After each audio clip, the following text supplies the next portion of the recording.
Hashtag no music, no intro. We are back. The Saints Block Party podcast coming at you, coming off of a bye week, presented by Precious Works LLC. And it would be like the least Saints thing ever for us to actually like have a quiet bye week. That is not what happened at all. So we have a lot to talk about. This is the Saints Falcons preview pod for week 12. Falcons hate week, all that. And we're going to get into the game for the second part of the podcast. But if you're just joining us or you're new to the podcast, Adam coming at you with my guy, aka Wolf Ryan. No, Dante, it doesn't. It says Big Block. Sir, doesn't say what you thought it said.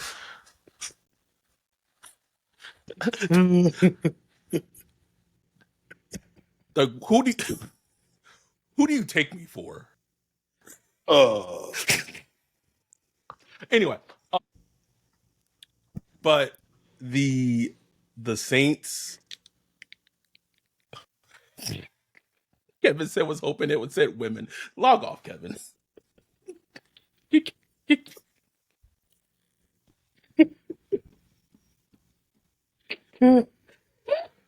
Not going to get through this. It says Big Block for people who are not watching the YouTube version of this podcast or the video version. It says Big Block for just the audio listeners, but if you are on YouTube and watching this, you can hit like and subscribe. Mark said Michelle taking phone from Rock. That is Kevin's MO all day. But we had to talk about the story that Jeff Duncan put out I think it was last Friday? I don't even know when it came out, bro. No, bro. Not surprised that story came out after a Saints win, because like the messaging of that would have came out after them losing to the Panthers would have just been like. So we got to talk about that. And then today the news comes out that wide receiver Brandin Cooks waived, gone. Deuces. And the funny thing is, like, that article in the Cooks waiving, like, they go hand in hand so well, Wolf. Like, they go hand in hand so well. And before we get into any of that, I want people to recognize this. The Saints may have found themselves, it's been 2 games, but they may have found themselves a quarterback that's on the scale of decent starting quarterback to maybe we may legit have something here.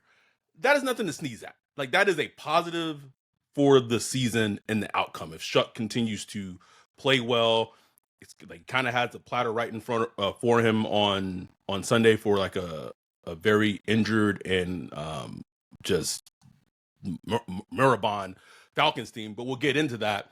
And depending on how Kellen Moore shakes up as a head coach, at least we know he's at least decent at calling mostly okay plays during the game, like the course of the game. As an actual full head coach, we'll see. But those are 2 things that are positive, right? Like, there's no way to mask that. Those are positive things. Yeah. But in the vacuum of the Saints, that article, the Jeff Duncan PR piece, whatever that came out, gives you, like, shows exactly why this team is where they are. It's not just the Saints, also the Pelicans. Like, why both organizations, both professional sporting teams in New Orleans are just a mess. They're a fucking mess. And they have been. And just getting into, let's just get into the article. Justin Cash, thank you for the $2 super chat. Justin said Rita was right. Yes. Hashtag justice for Rita. I want to kind of go over a couple of things from that article that Jeff Duncan put out. Two things that caught my eye. The 2 things, and you can you can kind of take it wherever you want to take it. But the two things that caught my eye talked about, and I'm not going to talk about like the Pelicans piece. I could get into it, but like there are some things that she said about the Pelicans in this piece that like was hilarious. But basically, I'm gonna read this to you verbatim. This is Gayle Benson saying this is a quote from Gayle Benson.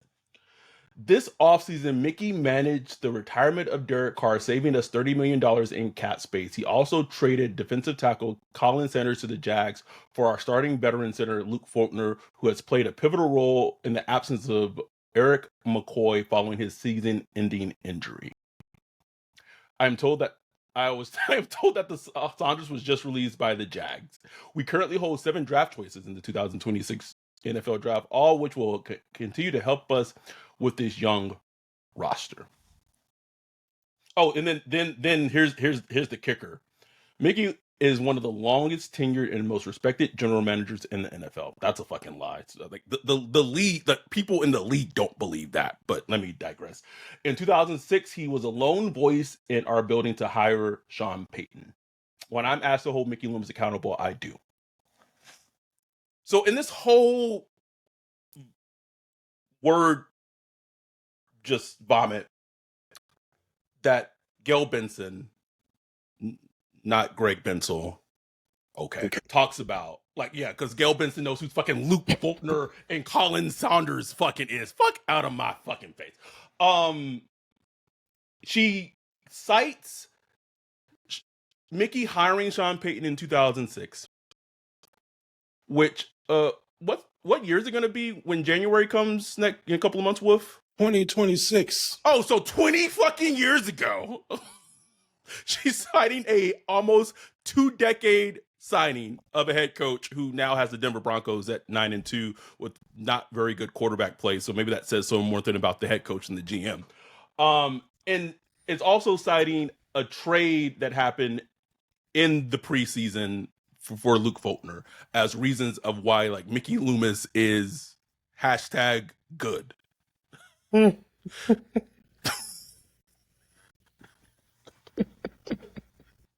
I'm asked to hold Mickey Loomis accountable, I do. Can we talk about the NFL trade that happened in 2022 with the Saints and the Eagles?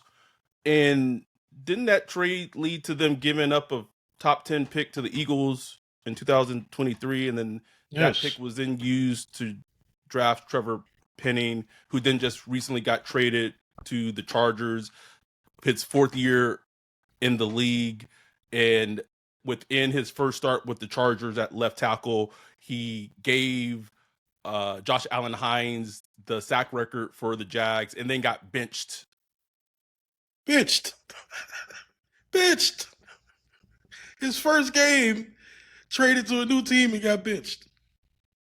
Which is on them. They playing him at left tackle, which like ain't nobody told y'all to do that, bro. Like ain't nobody told y'all to do that shit.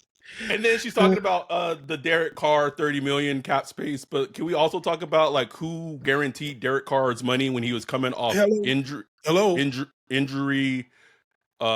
going into this offseason and was still trying to keep Derek Carr on the team when he adamantly did not want to play for the Saints anymore? Like what is this? He saved us $30 million. Like what? Like Derek Carr saved you $30 million. Yes. What from really, yourself. Which is wild because he got injured on a fucking offseason injury. Gayle, don't bullshit us. Don't Plantation bullshit Princess Gayle. You gotta take her. Plantation. Right? Stop. Then this notion of when I'm asked to hold Mickey accountable, I do. What does that mean? What does that look like? I don't understand that. Like who asked her to hold? Like who? Are you the owner? Like you own the team. Like nobody asked you to hold him accountable. You just do it. Like you look at the results. Remember the results? Oh. You look at the results, and then you hold the general manager. You know, one of like regardless if he's respected or not, he's one of the most powerful Yes. in the NFL. Period. Like Period. as far as like running a team, you need to hold him accountable, and you just haven't, man. And it's obvious. Like everybody knows. Everybody knows that there's no accountability here. Yes, is he working hard or is he? I don't know. Like I'm sure he's working hard. He doesn't even go to the games, Ryan. How you gonna be a general manager not at the games of your own team, nigga? What? Okay. What are we? How many? I mean, and today, like you said, the Brandin Cooks thing is just a perfect example. Cherry on top. Perfect example. Just a cherry on top. Like, yes, it's only what 7.7 million or whatever. Yes, they were able to save a couple of million because Brandin Cooks wanted out of here. He was like, "Look, man, look, we can figure this out. I got to get out of here," you know. But just the signing just never made sense. It just never made sense in the beginning. When it happened, it was like, huh? It was like, well, okay, I guess. Then it's like, you looked at the contract and it was like, wait, who was competing for the services of Brandin Cooks, a 33-year-old Brandin Cooks? Nobody. The funny thing on the Cook signing, as often as negative we get painted as the medium and media that we put out regarding the Saints, you and I were both complimentary of the signing. Like we were like, okay, because everyone else was like at like Twitter was like in an uproar after the signing. We were like, damn, like these niggas need weapons. Like they ain't got no weapons. Like, oh well. And then in training camp, we was like, man, we're not hearing any Brandin Cooks buzz. Like, this nigga on the team. Is he okay? Like what is happening? And so if you are a listener of this podcast, I talked about it very heavily around the trade deadline and said on this podcast numerous times, the Saints, their perspective for Brandin Cooks signed, because first they didn't want to trade him at all. They didn't want to trade him at all because of he's a vet presence in his leadership. He's a team captain. I asked on Twitter today, has a team captain ever been waived midseason? And people had like, I guess the Browns did it. But no, I meant specifically for the Saints. Has a team captain ever been waived midseason for the team?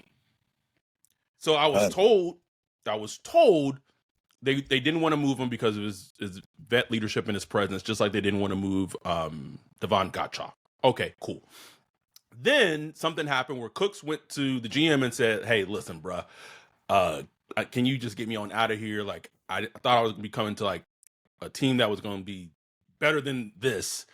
Right. And also he thought he was going to be playing with Derek Carr, which is another, like, that's where the CTE and the head injuries. But anyway. Yeah, like, so then like you watched any games then like the perspective changed for like, they were like, okay, let's see if we can accommodate him, get him to a team, he wants to be on a contender, what have you. Cool. And I was told, and I said on this podcast, if they were to meet Cooks, they were going to get like 2027, 6th or 7th. Would they had to probably have reworked the contract for the team he was going to go to? Yeah, but they just showed you that that's not hard to do. Like they literally did it today when he got waived. They didn't move him. Stayed on the team. Played against the Panthers at the trade deadline and what have you.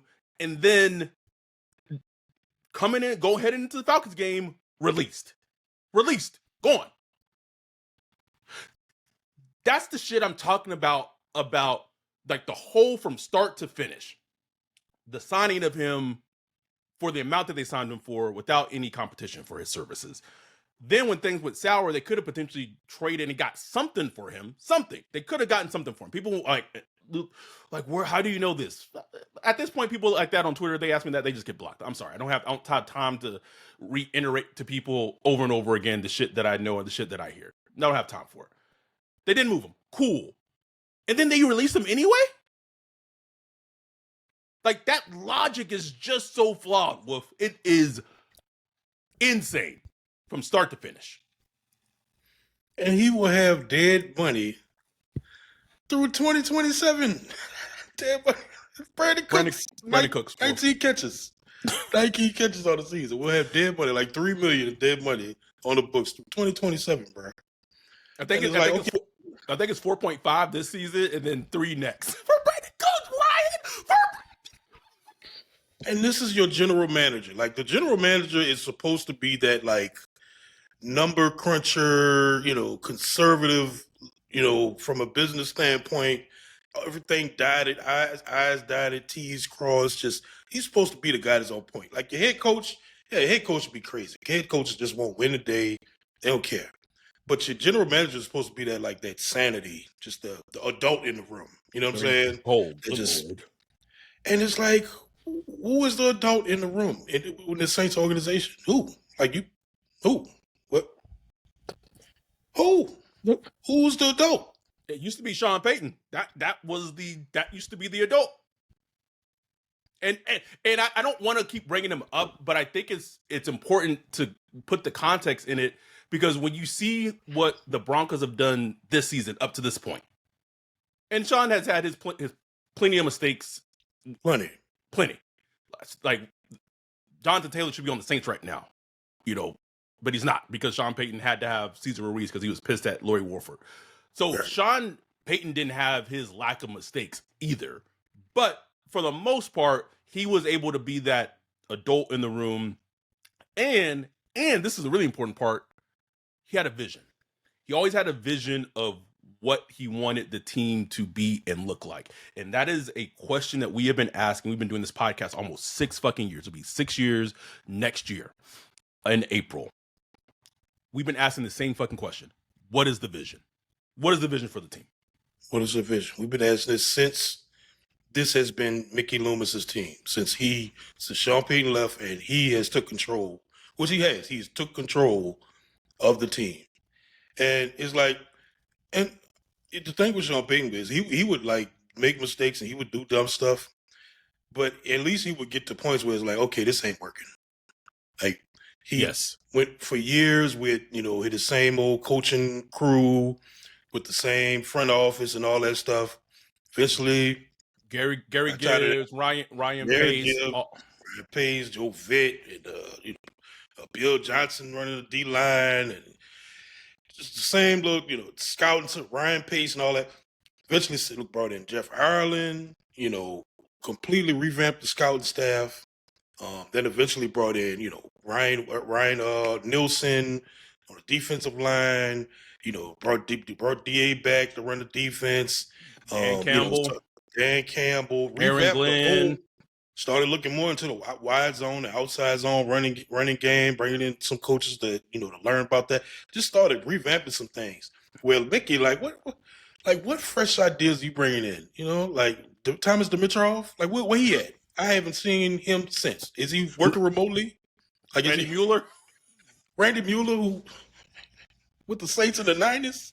Like, nigga, how bad is it that that Dave Ziegler was here for like what, a season and a half or 2 seasons? He's like, man, let me go to Tennessee. Get me out of here, man. My career about to die over here. Let me get on out of here, man. Hey, from Vegas. Went from Vegas to the Saints, got to the Saints and said, let me go with the Titans, who picked 1 of 1 last year, bro. Kai can't even get DEI interviews. He can't get the Rooney interviews, bro. Even before the DEI got shut down, bro. He wasn't getting them shit, bro. Down, What? Crunch them numbers, bro. Nigga, you want a GM job coming from where? General manager from Airline? Oh, nigga. No. You don't pull up Excel and run them formulas. And it's like it's just crazy to be that Gayle just can't see it. But it's not crazy to me. Like I understand why she can't see it, So I wanted to pull up a quote from, I think it's Shamit, who covers the Pelicans, and he put this on his Substack. And this is everything. Like everything that we've talked about this with this team over the last couple of years, like just put so succinctly. To the point. This is the heart of the issue. The inner circle is a family and friends plan that prioritizes comfort and loyalty over the pursuit of excellence she professes. She has created an insular structure, funded it to a point, and now as it fails, throw her hands up. And then throw her hands up, if you could pull back up the Benson article where she says she basically like, what do y'all want me to do? What y'all want me to do? She said, I hug the players when they're coming off the game. I give them hugs. I'm writing checks. I'm paying everybody. I'm writing checks. What else do y'all want me to do? I'm doing everything I can. And you can see that you could just read the exasperation like in the quote. Like, what more do you want from me? You know what I'm saying? And I get that to a certain extent from her standpoint, because it's like, okay, like what I'm doing, like I'm an owner. I can't put the pads on. Like, what else you want me to do? But who was the person who's causing you to write all those checks, bitch? Like, your job is to put the people in the positions to solve those problems. Like those are. Why do you think you have to write those checks? Like Gayle, like you ain't tired of writing them checks? You know. Plantation Princess Gayle, like why do you they cut what was that when they guaranteed that money to Derek Carr? Was that $40 million? Yeah, it was a $40 million guarantee, and when he retired, they saved 30. Like, okay, like hello, who made that decision to guarantee that $40 million? Like these are the but. Rich white people and money, you can't tell them nothing, bro. Can't tell them nothing, bro. What you gonna tell them? And, you know, she's operating from a different standpoint. You know, Tom Benson bought the team in the 80s with money. He rags to riches, took $80 million, bought the team. And, you know, so there's like a care. It's just like, this is my baby. You know what I'm saying? This is my thing. She inherited the team from Tom Benson through some shenanigans. Oh. If you know, you know. She inherited the team. Maybe we need to reach out to. We need to find Rita, bro. Could you imagine we got a Rita episode? Rita. Oh, business here, baby. We don't care. We don't care. You could absolutely come on here, bro. They would come for our asses, bro. We don't bitch, bro. I don't give a fuck. I don't care. But And I just don't think she has that. Like, I think she cares to the certain extent of like embarrassment, and she lives in the city. You know what I'm saying? She lives in the city. She lives uptown. That's why she fired DA after that Panthers game last year, because it had gotten to that boiling point of embarrassment. Yeah, for her, and she got to live with that. But I'm talking about beyond with the outside thing, your own pride. You know what I'm saying? Like, man, what the hell? I'm paying for this. Like, this is the company I run, and this is the product that I'm getting. No, y'all got to go. Heads got to be chopped. And even if her thing was like, okay, I'm not going to fire Loomis, to put that statement out like, oh, it's ridiculous to even talk about firing Loomis like that, just to put that message out. Like me, I would use that as an opportunity to put notice like, oh, everything's on the table. Like, I am not happy with this. I am not happy with this product. I know the fans ain't happy. They ain't happy. I'm 1,000 times even more upset. Everything's on the table. Everything. Fire, whatever it is, everything is on the table. So I'm sending notice to everybody through that article. But she's sending it out like, oh, it's ridiculous to even talk about firing Loomis. Like, she's one of the greatest GMs in all time. Like, what are you talking about? Like, what? And that's why we said on this podcast, you know, we see what happens with the Saints and their win and loss record, but they end up with the top 5, top 3 pick, 1 overall. I 100% understand why fans are just like, okay. Yeah. All right. Whatever. Cool. Shout out to our dude, Justin Cass, with the $2 super chat. It said, need Pablo Torre to save us. Please. Please, bro. Please. I've added him already, bro. Like, please. Come look at the books. Dante said, Mick so dumb that I wouldn't be surprised if Cook still got debt money from the last time he was with the team. You know what, bro? I mean, it wouldn't shock me, bro. You go look at the players on the dead money. It's like, what? Jameis Winston and insane, Andy Dalton and Mike Thomas. Mike Thomas ain't get a thank you yet, but still got dead money on him. But they gave Brandin Cooks a thank you for playing half a season and 19 catches. It's cold-blooded, bro. Cold-blooded. And then go into this whole friends and family thing, because we've always talked about like the Saints ran like a mom and pop organization, and things have come out and kind of matches what I've heard in terms of like with the Pelicans. Joe Dumars was essentially kind of made GM of the Pelicans because like he's close friends with with Gayle Benson and things like that. And then the weird thing with like Willie Green, where the last Pelicans GM, David Griffin went to fire Willie Green like last season, but like Gayle didn't allow it to happen because Willie Green is a close friend. Like this is part of the problem. The friend shit and the business shit, and it's been happening for years, has intermingled so much that even if the product or the whatever it is isn't good, it has blinded their vision to do what is necessary for the improvement of a team going forward. Whether it's the Pelicans, whether it's the Saints. Happened with you'll be like, they say what you want. There was no way they were going to pick anyone other than DA when Peyton left. No way. Wasn't going to happen. It was a sham. It's a complete sham. Everything that was going on. DA all day. And the funny thing is with the Pelicans, so their GM, Joe Dumars, during the draft, makes a awful trade, basically giving up their first round pick next season unprotected. Very like out of the Mickey Loomis playbook. Mm-hmm. And now the Pelicans are one of the worst teams in the NBA. And their pick is probably going to be a top 3 pick, maybe 1 overall in the NBA draft next season that they won't have. They won't have it at all. And the draft next year for the NBA is supposed to be like one of the better draft classes in like the last couple of years. You're not like embarrassed about that? Like that's just okay. Like that's just cool. Like, that should be embarrassing. Like that should be embarrassing, man.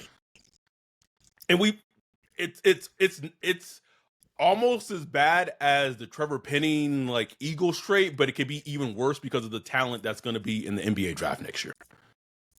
And your team has 2 wins on the season for the Pelicans. 2 wins. How you got 2? How both your professional sports team got 2 wins on the goddamn season, Wolf? Unbelievable, man. It's unbelievable. And it just sucks, man, because I've said it a million times, man. New Orleans is such a great sports city. It's a football town. They love the Pelicans, regardless what outsiders say that it's not a basketball town. They love the fuck out the Pelicans, bro. Love the hell out of them.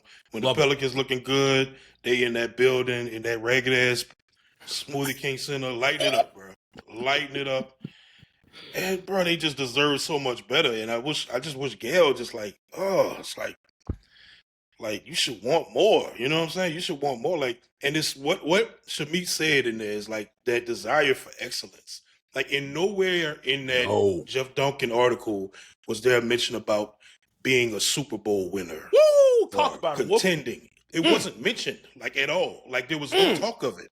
It's like, what are we doing here? Like, what is the goal of all of this? Is getting back to being a contender. That's all she care about, bro. That revenue sharing, as long as that's going out, and she talking about, we renovating and we got Chapman Square renovation. Got buildings coming, Wolf. Got buildings coming. We building stuff, and aren't those tax write-offs because they're a business? Oh. Hello. You just signed a new deal with the state of Louisiana. Where you get the most handsomest deal probably in the country. Yeah, on the backs of taxpayers, honestly. But what you gonna do? That's my team, though. That's my team. Niggas make it hard, bro. They make it hard, boy. Woo. Oh. They make it really hard, and it shouldn't be. Shouldn't be that damn hard. You hit on that point so well in that article. Like, there's not being a mention of them being the Saints being a Super Bowl team, the Pelicans being, a contender in the NBA. If you're a fan, that should be such a telling indictment of like where things are for both teams of how organizations run.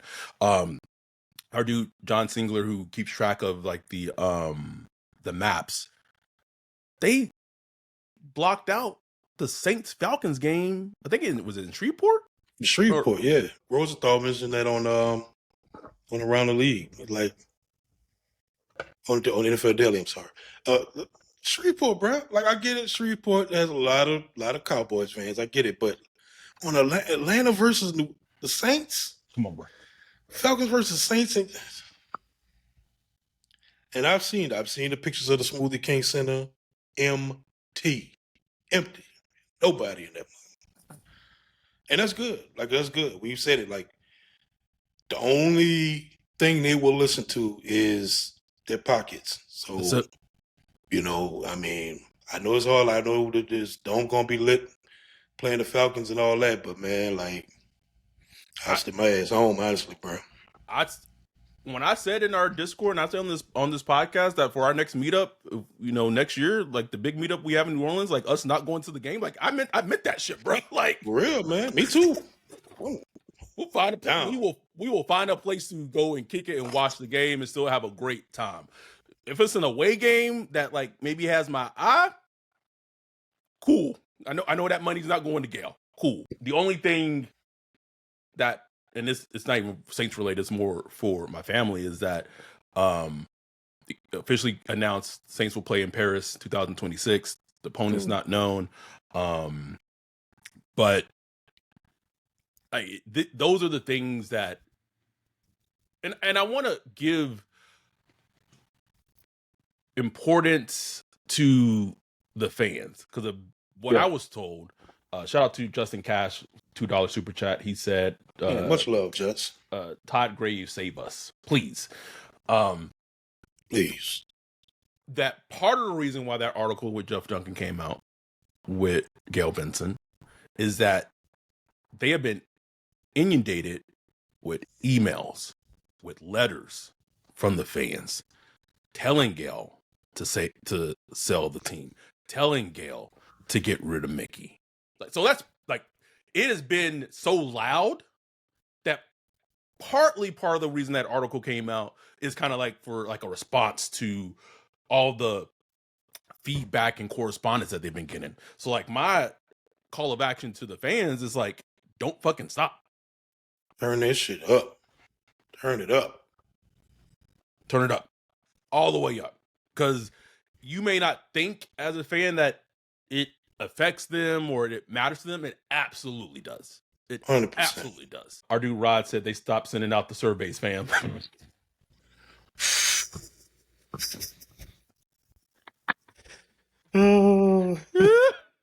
Wonder why. Wonder why. Hey, man. It's like, and look, we'll see, man. Winning cures a lot. Sure does, bro. And, you know, not saying that they're on the precipice of winning games, but look, man, Tyler Shough, if he could go out there and I mean, we're gonna talk about like draft picks and wins and all that stuff, but if he go out there and spank the Falcons, boy, you won't get on the good side of Saints fans. Go beat the Falcons. Like, go beat the Falcons, bro. Convincingly, go beat the Falcons. You'll get on the good side very quickly. Very quickly. So let's get into that game, but before we do, Derek Green had 30 points. Good for them. Yannick said, I'm so intrigued to see the letters are before CK on Adam. It's not a vest, it's a jersey. But I turned it around because I didn't want the Florida Lease to show.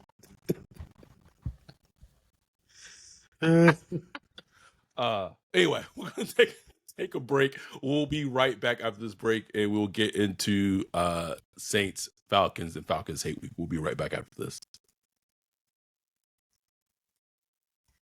Yo, what up, Wolf? What are you looking at? Man, I'm checking out this website.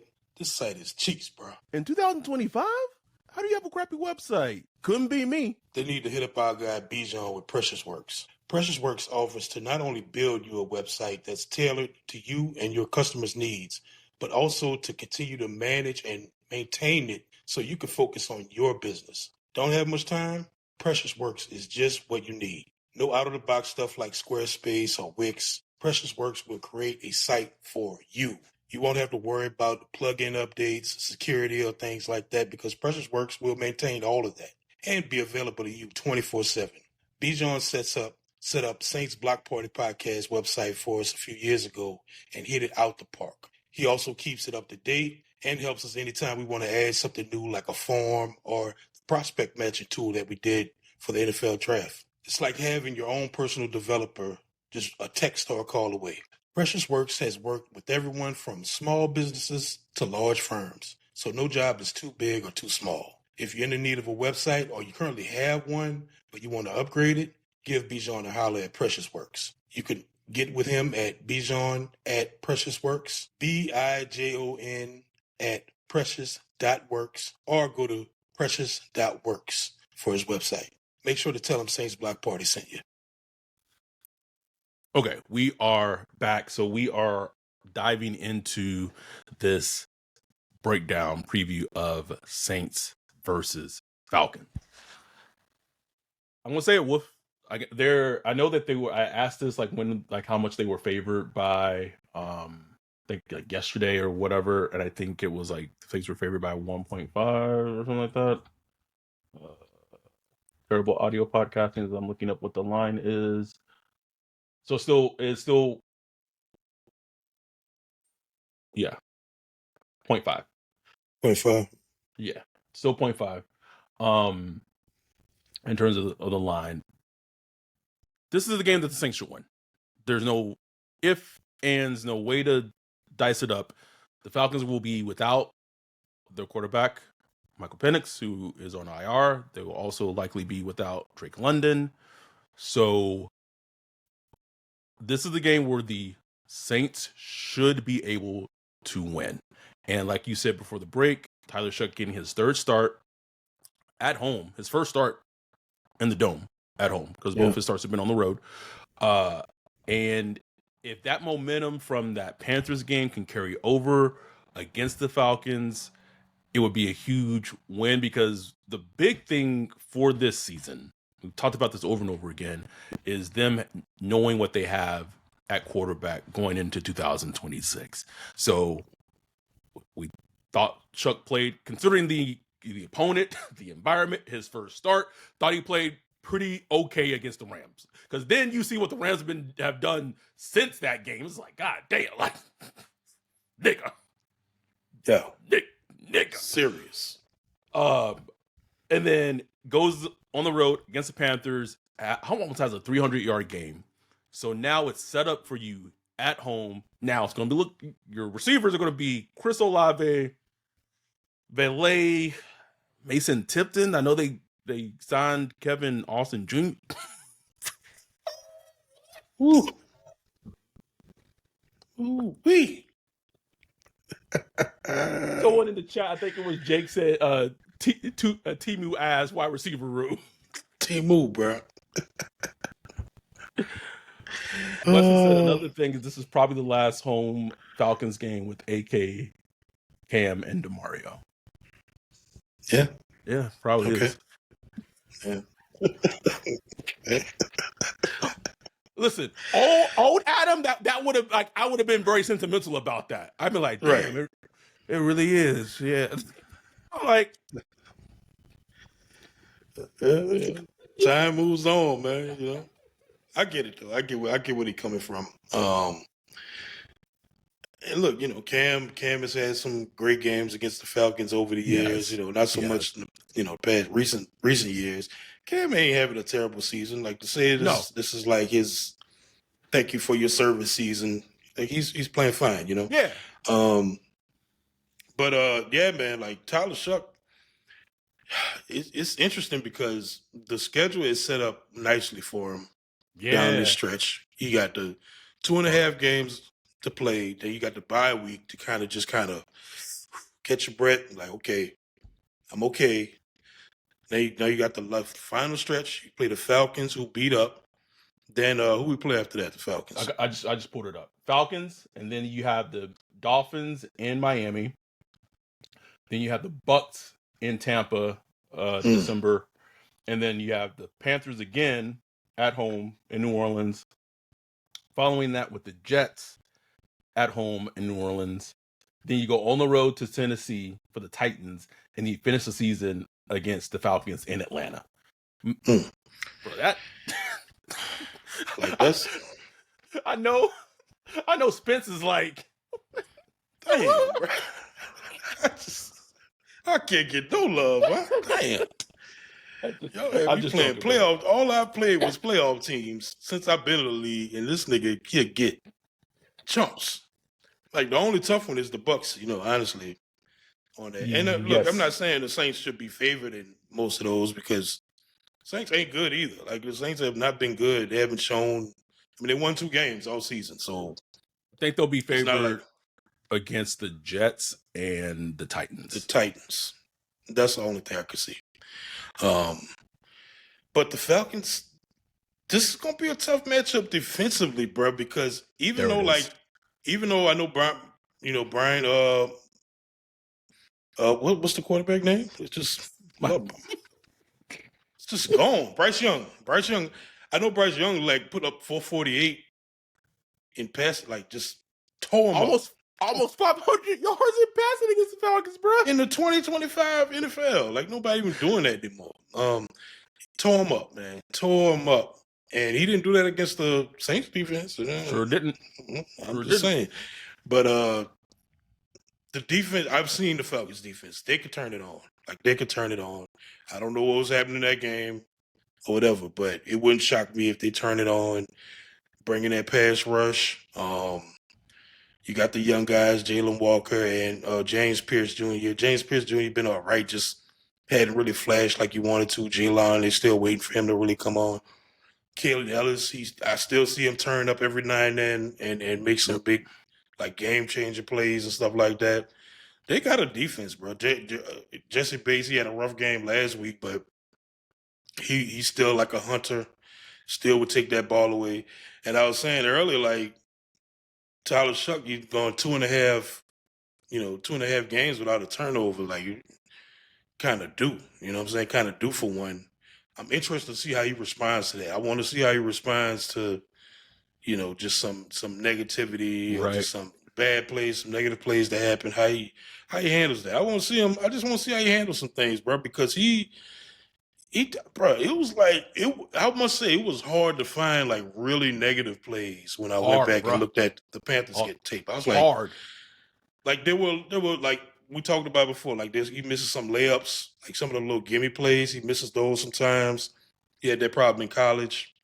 That's something a major thing he needs to work on. A lot of the instruction stuff he needs to work on. But just overall, it wasn't super negative. I was man, it's just real at all. Moving in the pocket well, moved up in the pocket into the rush and avoided player. Show real good. They say show quick movement skills and quick insights. Damn, this nigga playing, bro. Nigga playing. Nigga playing football, man. So I'm interested to see if he can just build on that against the Falcons, against another, a tougher defense. Yeah, and the analogy I had used kind of before the bye week hit, but after the Panthers game is this Falcons defense is going to be a really good indicator in terms of where Shough is, because in his first 2 starts he's faced 2 ends of the spectrum. He had the Rams defense, which top 3 defense in this league right now, being coached by Chris Finch. Chris Finch, right? Shough, sorry, not Finch. I'm confusing my coaches. Thinking of the NBA. Chris Shough with the best, front 4 in football, right? That was his first start on the road. Then he has the Panthers, which I'm not going to say they are completely on the other end of the spectrum, but in terms of Rams compared to the Panthers, defensively, they are completely on the other end of the spectrum. The Falcons defense, even though they've had their ups and downs this season, they are more of in terms of those 2 teams that I mentioned just now. Falcons are kind of more in the middle defensively in terms of what they can do. We saw them early in the season completely almost shut down Josh Allen and what they do on the defensive side of the ball. They have a really good rookie safety in Billy Bowman. as well. So I'm interested to see how Shough responds and kind of playing like a middle tier defense. But to me, I was thinking about this earlier. It all kind of ties back to everything was more. It was a close to like a full team win against the Panthers. They had a run game. Run game had for almost 100 yards against the Panthers. Special teams played well, had blocked field goals. The defense played outstanding. So it was a full game from the team. So if one of those things go off track, let's say the Falcons shut down the run game, and it's much how it was kind of like with Spencer had to kind of just go out there and just win. Whatever. It'll be good to see how he kind of responds to those situations. And as fans, I think we should be excited to see it because Shough being decent to good this season would be fantastic. Draft pick aside, if he shows to like be a dude at the end of the season, all you can ask for. And like I know we want Loomis out and all that, but like it's like damn, bro. Shough come out to be good, bro. Loomis gonna be in his office like chest puffed out, bro. Like, what was y'all niggers saying? Like he leaned into the heart. Lean to the heart, ER, and everything, bro. Like he don't even put an A on that shit. If Shough come out to be good, bro. But you know what? I'll take it, bro. Like if Shough is like a dude, man, I'll take it, bro. I'll take it. And he has a chance to be. Yeah. He has a chance to be. But he also has a chance, like, you gotta let it let these young just gotta let it play out. Like I posted the screenshot of the article after Will Levis first started. 4-touchdown game. He talking about it's a dream come true. Like it's you just don't know with these quarterbacks, man. So it could go like to hell real quickly. For sure. I don't think it will, but who knows? Hopefully You gotta let it play out. Yeah, hopefully I will say that Shough, as much as I don't trust him as being like a full head coach in terms of like a play caller, I trust Shough what he's getting from Kellen more than anything Will Levis got in Tennessee. Oh yeah. Will Levis is terrible, by the way. I'm just saying, like in a vacuum, I think Shough is set up more for success just in regards to Kellen's play calling. Anything else? It's so a good thing, or what I'm going to be interested to see is that there's no Rashid Shaheed on the team. There's no Brandin Cooks on the team. So pretty much every defense is going to be honing into 12. 12. It's all day. AJ Terrell, I'm going to be on 12. So I want to see how he responds, because this is the first time in his career, even when his rookie season, he had Michael Thomas. So he's always had someone else, like, man, got Bailey and Mason Tipton. So I'll be interested to see how he kind of responds to that role of just being like truly like the primary guy on Sunday against the Falcons. And it'd be good to see one of the things that is on my radar. This is on my radar on this game. Jack Stoll with a full practice today, which probably means if he's full practice, he's probably going to play on Sunday. Someone said Jerry not in this chat. Crazy work. When Jerry used to be in these chats. Jerry don't come in here no more. I don't know what we did, Jerry. I don't know. If the run game falters more on Sunday and Jack Stoll's out there getting just tooted up in his run blocking, I swear, bro. If he's out there on Sunday and the run game takes a step back than it did against the Panthers and he's at the scene of the crime for most of the missed blocks, I'm going to be pissed off, Wolf. I'm very fascinated to see. I don't have the numbers in front of me, but I'm pretty sure they played the most under center play action against the Panthers than they did all year. If not all year, if not the most, second behind versus Buffalo. And it was interesting to see him do that with Tyler Shough. And you could see the difference. You could see the difference in the run game. You could see the difference in, they didn't have like a bunch of like play action shots done, but you could see the opportunities were there. Yep. And Kellen talked about it, and it's like, why aren't we doing that more?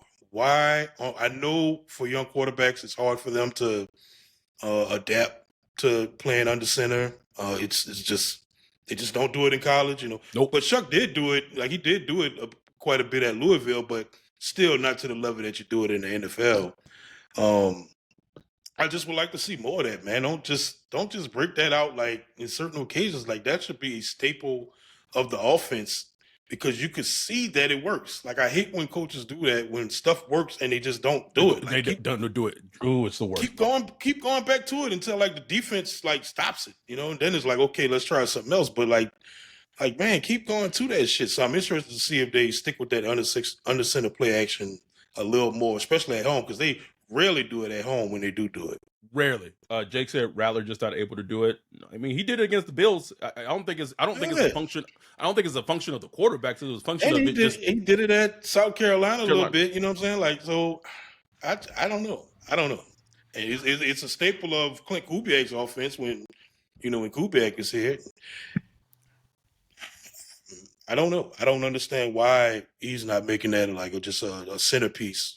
I mean, I'm not saying do it 80% of the time, but like, 30, 40%. Why not? Right. It's one thing I'll take our last break in a little bit and then we'll kind of talk about the Saints defense against Falcons offense as we close this out. That has been coming up that just been annoying on my radar is people kind of going back and saying like, okay, one, that Shough should have started the season, and if he would have started the season, their record would be better. I just want people to understand that it's okay for quarterbacks to like sit. Yes. If they're not ready. It's okay. It's okay. It is okay. And it's actually valuable. Exactly. And you know who told me that? Tyler Shough. Tyler Shough said it. It was valuable for him to just sit and just see the operation and listen to the calls going in and watch what Rattler do and the response and having like a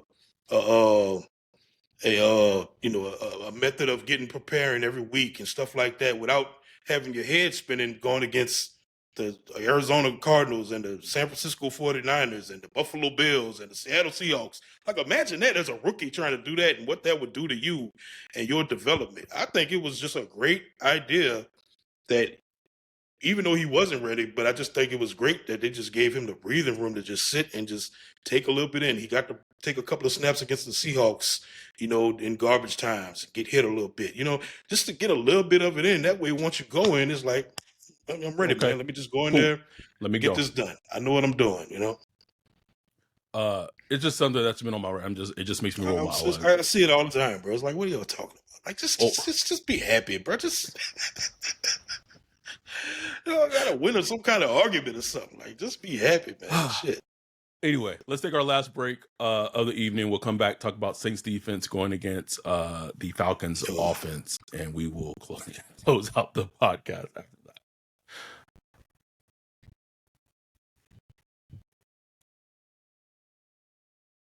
Football season is in full swing, and Underdog is the best place to get in on the action.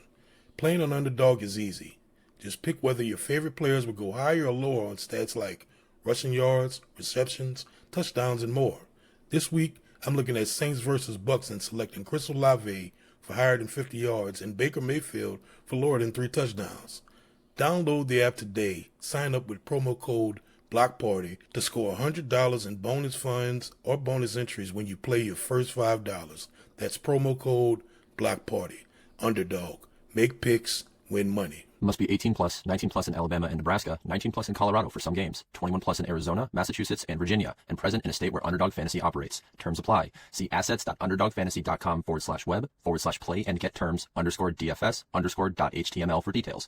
Offer not valid in Maryland, Michigan, Ohio, and Pennsylvania. Concerned with your play? Call 1-800-GAMBLER or visit www.ncpgambling.org. In New York, call the 24/7 Hope line at 1-877-8-HOPE-NY or text HOPE-NY 467-369. We are back. All right, let's wrap this up. And so this is, if you're a Saints fan, I think even without starting quarterback Michael Penix starting, no Drake London, I want to see if the game plan that they had in place against the Panthers, shutting down Rico Dowdle, and Chuba Hubbard, is a completely different beast going against 7 from Atlanta. Completely different. Top 5, top 3 back in the league in terms of his explosiveness, his agility, all that, and the speed and lack thereof that the Saints defense tends to have defensively. He's the type of player that speed and that lack of athleticism can get shown very quickly. And if you're the Falcons, you know, you got Kirk Cousins, who has been asked in the times that he has played this season. Yeah. So him, and not only him, like the Saints have also been deep dicked by Tyler was it Algier? Algier. Jay pronounces his name wrong all the time, and then now, like, I do it because anyway. Algier. So that's the foundation of, obviously, like, I would expect Zach Robinson, Raheem Morris, their game plan is going to essentially be to run it and, you know, as much as they can until the Saints so they can stop it. That's the story of the game for me defensively, is can they shut down 7 in Atlanta? Yeah, no question, man. And the problem is, like, the Saints defense with their gap integrity or lack of that integrity, tackling. I mean, so. I mean, the tackling has gotten better throughout the year, but it's still not good. I mean, Bijan Robinson eat that for lunch, bro. Like, that dude, he's freaky, just a freaky player, like kind of like Alvin Kamara somewhat back when, you know, Alvin Kamara with his prime, just his ability to bounce off tackles and just make his body limp and then like shoot, but then he's like faster than Kamara was, and he is a different beast. The only problem with Bijan Robinson is the play caller to me. Like, it's the offense. Bro, like, it's ass. All pistol. Like, offense, it is bro. Ass, all pistol, bro. All spread. Like, what are we doing here? Y'all gonna do that with Kirk Cousins? Y'all gonna run that pistol shit? It's like, please, okay. Like, please do that, man. So that's gonna be the one positive is Zach Robinson, unless he changes it up. You know, they're coming off a bye week. Are they coming off a bye week? No, they're not coming off. Anyway, they just got spanked by the Panthers, right? So, I mean, will they adjust? Like, will they adjust to their opponent, or will they just keep doing what they've been doing? Because it's kind of like what I just talked about the Saints. It's like, why aren't you doing more in the center? Why aren't you, you know, trying these different things to get your run game going? You got Bijan Robinson and Tyler Algier. Y'all should be, like, destroying teams. You know, like, it just makes no sense. Your offensive line ain't terrible. You know what I'm saying? Like, right. There's plenty of worse offensive lines in the league. So it depends if they go in there and they actually lean on the strength of their team. They could put it on the Saints defense. Saints defense is just so weird to me. Weird, bro.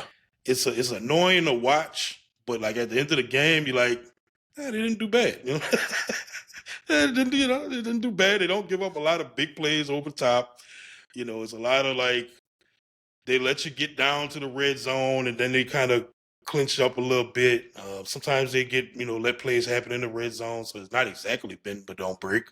They break some, but they don't break to the point where they're getting, where they could get some stops. Like they would have stretches of like a quarter or a quarter and a half or 2 quarters where they're getting stops, they're getting sacks. Chase Young getting active.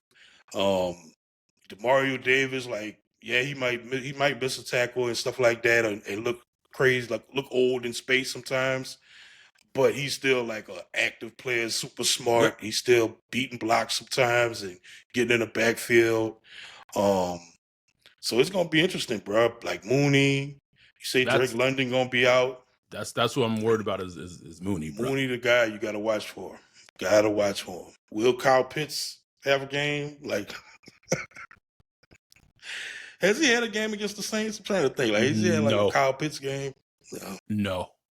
I mean, he had in his rookie season, he had like, I won't even call it a game. It was like a meh game at that. But no, he hasn't had like a game against the Saints or anything like that. Like, if you're the Saints defense, especially the defensive line, not that Penix was like a scrambler or like super mobile in the pocket before his injury, but you have Kirk Cousins back there. You don't have to worry about it. You just don't got like Chase Young, Cam Jordan, Carl Granderson, big creep, applying pressure. Like, they should be applying pressure. Brian Brzee, where you at, bro? Like this is your time. This is your time to shine, bro. This is your time to shine. Get in that backfield, get Kurt off his spot, get him uncomfortable. Like, this is the time where you could really shine, bro. Like, show me something, man. Show me something. I mean, we saw Chase Young the fourth quarter, especially of the Falcons game last year, for the meetup game, completely that drive where they were driving, like, completely like disrupted and just killed the Kirk Cousins and them driving down to try to score. So this is a game that, like, on the hashtag on paper, like, there really shouldn't be excuses why the Saints would lose this game, with the Falcons missing their starting quarterback and their starting wide receiver, who's been playing exceptional this season. So what's your how do the Saints get their third win of the season? I think they do. I think they get a dub. I'm not going to predict the score, but I think they come out with a win, man. I think they get a nice, convincing win. And I want to see, I'm not going to say I want to see, but show me something, Shough, like, game on the line. The game is in your hand in the fourth quarter. Ball is in your hand. You got to go get the dub, and you go get the dub. Show me something like that. Okay. That'll show me a lot. I don't think it's going to be even that close. I'm going to go Saints win 30 to 30? 17. Saints offense, 30 points. I say 30 when they scored like fucking 17 against the Panthers 2 weeks ago. But Kellen Moore calling plays. And look, Kellen Moore, he's talked a lot about self-scouting. They've been self-scouting through the bye week and da. What's their highest point total for the season? It was 24 maybe, or 27? 21, bro. 21? Against the Niners. God. That was a game that Rather threw 3 touchdowns. 3 touchdowns, yeah. God, that's terrible. So these are their scores on offense for the season. I'm just going to give you the numbers. 20, 26, 13, 19, 26. Okay, sorry. Their highest is 26. I lied. Their highest 26 against the Giants. But that 7 of that came off a fumble return. Right. 26 against the Giants, 19 against the Patriots, 14 against the Bears, 3 against the Bucks, 10 against the Rams, 17 against the Panthers last week. Like, nigga, that stink, bro. That stink, bro. That stink. And, hey, Kellen Moore, like, I don't want to hear it, bro. You know, like, Sean Payton got Bo Nix, who's been playing a lot of ass football, but, you know, come third, fourth quarter, been able to get some points on the board. He put up a lot of touchdowns and stuff like, man, let's get some points, bro. And, you know, like I said about the Panthers game, like you said, you know, they won in spite of, like, Shough looked good in spite of Kellen Moore. That score should have been like 31 to. They should have scored put 31 points up in that game. I just feel like points were just left. That score doesn't indicate how badly outblown and outplayed the Saints played against the Panthers in that game. Right. So that's what I need Kellen Moore to do. Match the flow of the game. Like, you know what I'm saying? If your team is dominating, go dominate them. Lay that dick down, bro. Please. Go put some points up, man. You know what Luke said? Luke said it, bro. Ain't got no swerve, bro. Mark said we are ranked 30th in the NFL right now in points per game. Yeah. Makes sense. Makes sense, bro. I just read you those scores. 100%. There are only 32 teams in the NFL. One last thing as we close this out, I wanted to ask you. So with right now, the Saints have the 4th overall pick in the draft. We'll see what happens. The 3 teams ahead of, so it's Tennessee. As of right now, it's Tennessee, the Giants, and Cleveland. I still tweeted this. The best outcome for the Saints is that if Shough shows to be a guy, and they still somehow end up with the number 1 overall pick. That is the best case scenario, because then you can best case control literally everything. Because right now But the Titans, it's looking so unlikely though now, bro. It's looking. they not. I looked at the bro. Titans schedule. Ooh, they not winning no more games, bro. The best chance they got is against us. Like, that's their only chance. Other than that, they're not winning no more games this season, bro. Like none. So they most likely will be picking number 1 overall, which is like, you lucky son of a. Because they don't need to get a quarterback, so you know they're gonna trade down, bro. They don't need a quarterback, and neither do the Giants. So for the I'm Saints, hoping the Giants get some wins. The Jackson Dart, he looked like he about to shake back. Get 2 more wins. Y'all can get 2 more, huh? With Coach Dash, they can get 2 more, bro. They can Get Dash out there, man. Dash out there, bro. He was out there cooking the Packers for a little bit, bro. He'd be all right, bro. Listen, and there's the Raiders. Raiders look awful. Like they look. And right now they're picking 6th, but we have the same record as the Raiders, and they play in the AFC West too. So, dang. But I'll say this: if Shough shows to be a guy, like a dude, like you don't like a dude that you don't have to squint with when it comes to like knowing that going in 2026, you're good to go. And the Saints end up picking 5th or 6th. It's not a bad place for them to pick, especially for a player like Caleb Downs. They're not going to be in the. I would guess probably not going to be in the Reese conversation if they're picking 5th or 6th. But for a player like Caleb Downs, or if you look at this wide receiver room and you say, all right, we can go get a Carnell Tate, a Jordan Tyson. That's the range. That's the range where like that drafting a player like that makes sense. Or maybe I don't know if they would. Maybe they like Jeremiah Love from Notre Dame. Yeah. But my quick thing on Jeremiah Love is my argument against it would be you were seeing what it looks like when a running back does not have a good offensive line in Las Vegas. Yeah. I would have a lot of concerns of investing a top 10 pick into Jeremiah Love with how the Saints are currently constructed at their offensive line. I completely agree. Completely agree. Takes a certain type of running back. We'll get into his evaluation at some point. We will. But and then like we're gonna see how like the draft really plays out, because when I look at like mocks and stuff, there's not a lot of offensive line in the first round, and that's going to change. Like that's going to change. Like once teams really start digging in, offensive tackle is going to start moving up. Hopefully not for us, but for other teams, they're going to start moving up. And that's just going to push more talent, more juice, hopefully, down. You know what I'm saying? If we are like a team that's picking like 6th. Yes. I feel like in my heart of hearts, our range is going to end up between 4 and 6. That's where our pick range. 4 to 6, 4 to 7 sounds like exactly where they're. It just feels like that's what it's going to be, bro. Yes. Please, not 9 or 10 or nothing like that. Please. So, bro, after this season, this year, bro, picking 9 or 10, no. And then we had that one for like a couple of weeks. It was like right there, like I don't know, bro.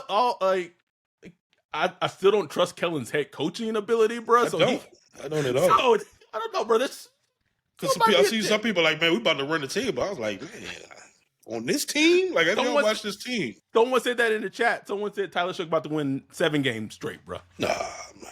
This is still an ass team. Like, make no mistake. Even if Tyler Shough ends up being like a dude, it's still an ass team. Still an ass team, bro. Ass team. Still our team, though. Anyhow, we appreciate y'all joining. We have 42 concurrent viewers on watching right now, so we appreciate y'all. We love y'all. For the Patreon and YouTube members, speaking of the draft, we have a special guest coming on tomorrow, so that is going to be a Patreon only, YouTube member only episode for the first month. So we're going to record it tomorrow. It's going to be up. It's going to be put up tomorrow, and then for the first month with our guests, only going to be Patreon only, YouTube member only. And then after that, we'll have a general release after a month of it being Patreon only, YouTube member only. So perfect time to become a Patreon, patreon.com/Saints Block Party. You can do it for starting as low as $1 a month. or you can become a YouTube member, which starts at $4.99 a month at the lowest. So definitely we're going to be talking draft tomorrow with our special guests, but we appreciate y'all. We love y'all. We'll be back on Sunday for the Saints Falcons recap pod, for the live stream, all that coming on Sunday. Falcons hate week. We appreciate y'all. We love y'all. With that, we are out. Peace.